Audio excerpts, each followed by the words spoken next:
The global trade war isn't just a skirmish over tariffs, it's a tectonic shift in power.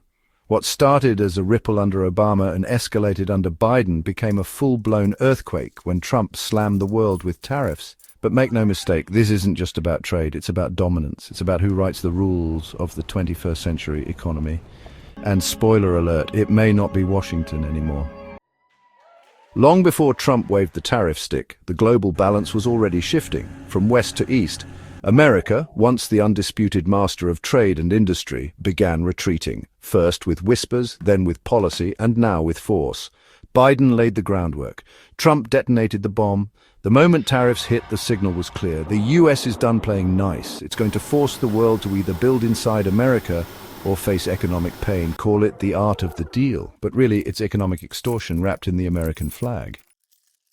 Game theory calls it strategic uncertainty. You never let the other side know what you're actually going to do. And in this game, nobody plays the role better than Donald J. Trump. Here's the pitch. Raise tariffs sky high. Create chaos. Offer vague promises of relief, but only if you dismantle your trade barriers, stop subsidizing your industries, and build your factories on American soil. The stick is real. The carrot, not so much. Even a famously neutral nation like Switzerland is feeling the heat. Their president flew to Washington to beg Trump for mercy. Meanwhile, their foreign minister was already shaking hands in Beijing. Coincidence? Not a chance. Switzerland got slapped with a brutal 31% tariff, and that's not just bad news for chocolates and Rolex watches. It's catastrophic for an export-heavy economy. Almost $50 billion in goods hang in the balance, including pharmaceuticals, which make up 42% of their exports. The Swiss aren't just bankers, they're manufacturers, innovators and exporters, and now they're being squeezed. So what do? They play both sides. While Trump pushes tariffs, Swiss pharma giant Roche has pledged to invest $50 billion in US factories, creating 12,000 new jobs.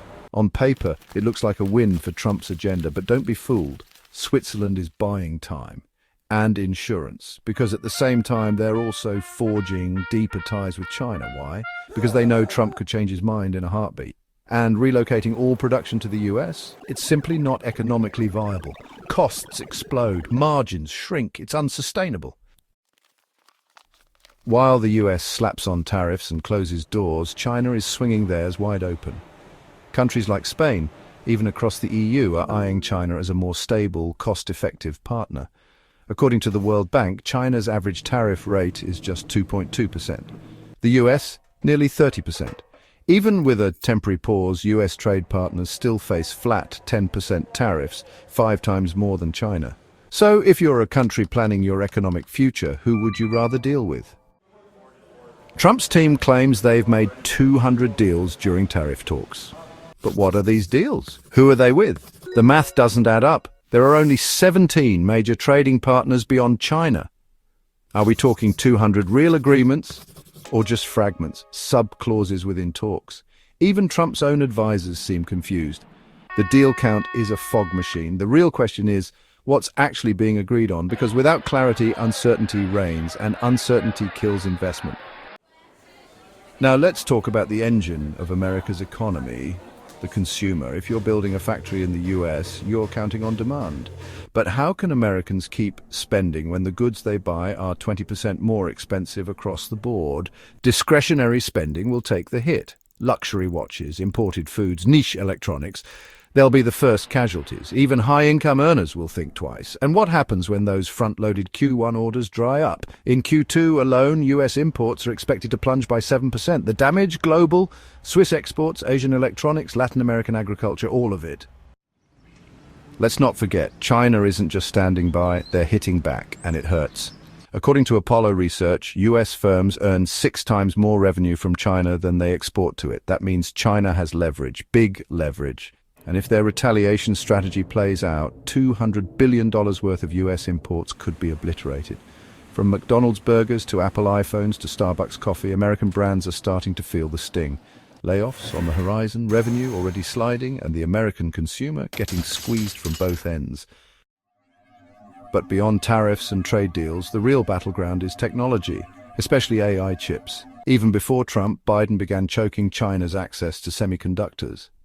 And yet, Huawei just launched the Ascend 910D, a chip that competes directly with Nvidia's flagship H100. Will it match it? Maybe not. But if it comes close and costs less, Chinese firms will simply buy twice as many. This is why Nvidia's CEO Jensen Huang made a surprise trip to Beijing. It's not diplomacy, it's survival. Nvidia is already bracing for a $5 billion write-down because of US export restrictions.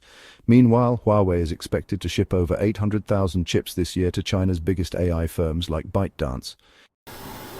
America's chip crackdown has fractured the world into tiers. Only G7 countries get unrestricted access to US chips. Everyone else scraps limits, delays. So what are they doing? Turning to China.